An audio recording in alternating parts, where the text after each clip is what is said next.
Kali ini saya ada lampu PJU ataupun lampu penerangan jalanan umum yang bentuknya seperti ini. Ini kalau beli di marketplace cukup murah ya, kisaran 20.000 ataupun 30.000-an. Untuk unit yang saya pegang ini yang model 100 watt, tapi ini tidak real 100 watt. Ada juga yang model lain yang 50 watt, bentukannya hampir sama seperti ini. Nah, untuk kondisi lampu ini sekarang mati total.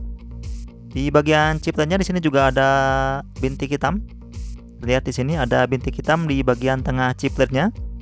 Bintik hitam ini menandakan bahwa si chiplet ini dia itu bisa juga mati, bisa juga setengah mati. Jadi belum tentu yang ada bercak hitam itu dia mati. Jadi kita akan cek nanti untuk si kondisi chipletnya apakah dia masih hidup ataupun sudah mati. Sebelumnya kita coba tes dahulu. Ini kabel input untuk si lampunya.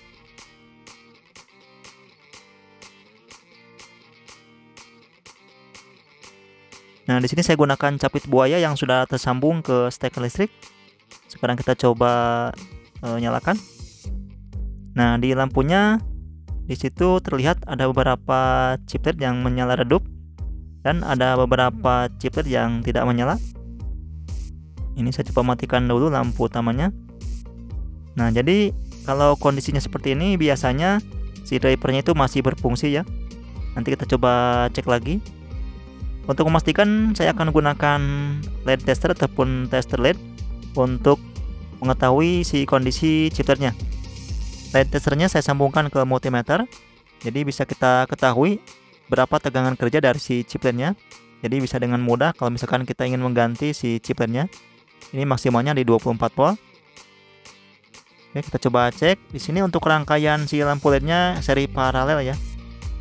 Kita coba cek di sini. Nah, ini dia menyala, terukur di sana 7,9 voltan. Jadi kurang lebih si chiplet yang digunakan ini adalah chiplet yang 9 volt.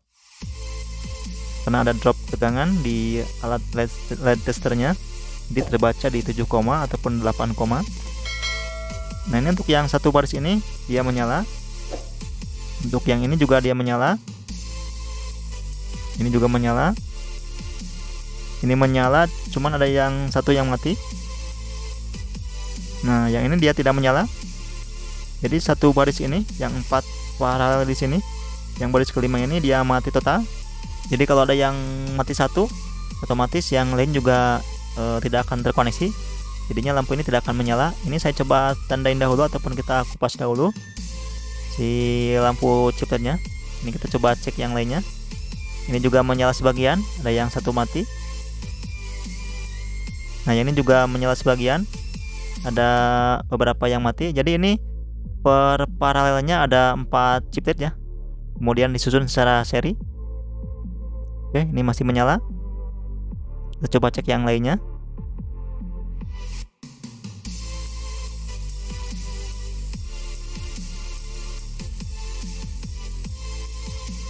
Oke, semua chipletnya sudah saya tes. Jadi ada sebagian yang mati, ada juga yang masih hidup.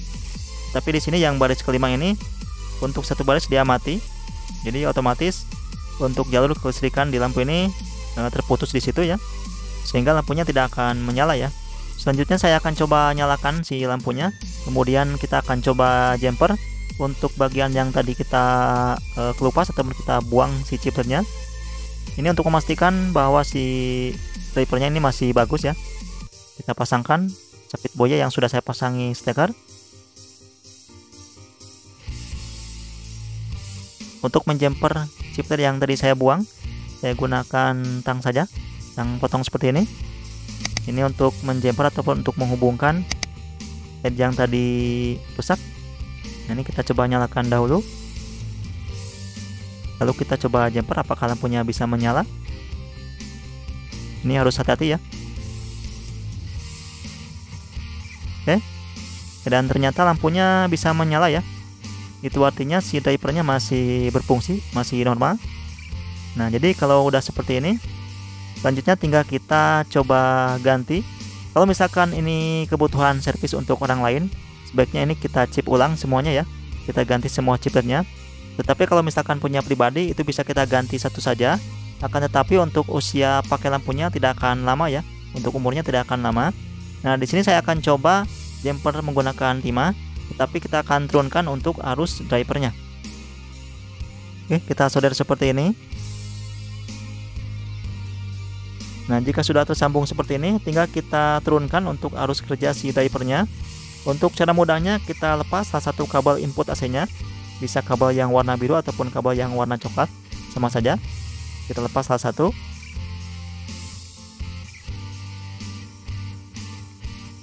Lalu kita siapkan kapasitor milar.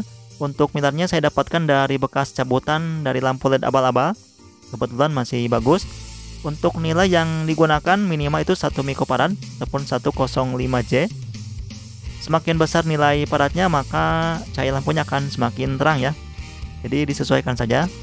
Kalau misalkan terlalu redup, bisa kita naikkan untuk ukuran dari milarnya. Kalau misalkan terlalu terang, bisa kita turunkan si nilai farad di milarnya ya. Ini kita sambungkan ke kabelnya. Ini kita sambung secara seri dari kabel input AC menuju ke driver si lampunya ya. Jadi untuk pemasangannya bisa dibolak-balik, tidak ada polaritasnya. Ini kita pasang seperti ini.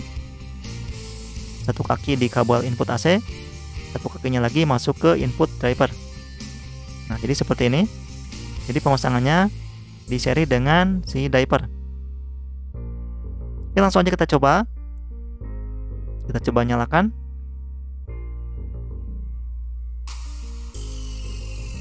Oke, menyala ya. Nah, jadi cara ini cara yang paling mudah, tapi kekurangannya dia menyalanya tidak akan menyala maksimal seperti yang bawaannya, karena kita kurangin untuk arus kerja si drivernya. Tentunya tidak akan bekerja maksimal, tapi ini bisa kita manfaatkan lagi sampai si lampunya ini mati total ya. Nah, kalau misalkan ingin bisa menyala lebih lama lagi, ini bisa kita chip ulang, kita ganti semua chip LED-nya ya. Oke, seperti itu.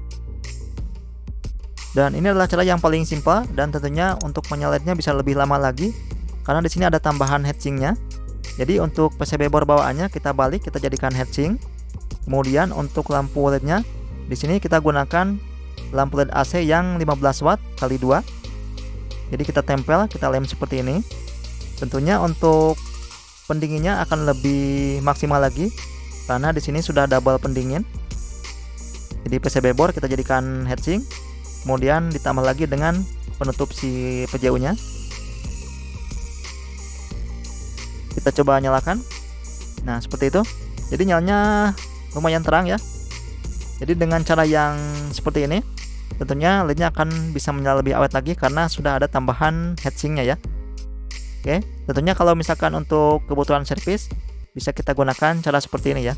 Ini akan lebih awet lagi ya. Oke, mungkin segitu aja untuk video kali ini. Terima kasih telah menonton. Sampai jumpa di video selanjutnya.